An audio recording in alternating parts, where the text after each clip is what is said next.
Sur la route Mushima, les travaux de réhabilitation sont en pleine exécution. Après le décaissement, le terrassement ou l'élargissement de la route des 7 à 18 mètres, l'entreprise est à pied d'œuvre.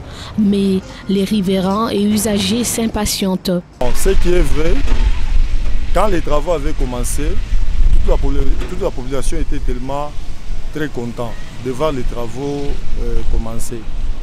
Mais à l'allure que nous avons vu, les travaux n'évoluent pas normalement. Normalement, ils devaient d'abord voir comment canaliser les eaux de pluie. Cette route-ci, ça vient maintenant d'handicaper beaucoup de choses.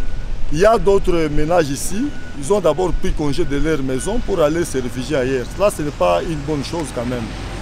Le superviseur des travaux dit être dans le délai. La lenteur constatée est due aux intempéries qui perturbent le déroulement du travail.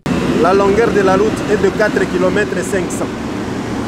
Vous voyez. Et puis on est en train de travailler pendant la période pluvieuse, qui est pour nous comme un obstacle. S'il y a la présence de la pluie, on arrête d'abord.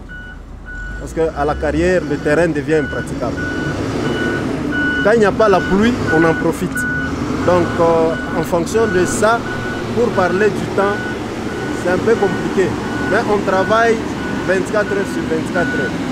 Par ailleurs, plusieurs avenues secondaires se sont fortement dégradées. Des nids de poules, des eaux stagnantes règnent en métro, formant des véritables marécages dans lesquels les piétons, les motocyclistes et conducteurs des véhicules sont souvent coincés.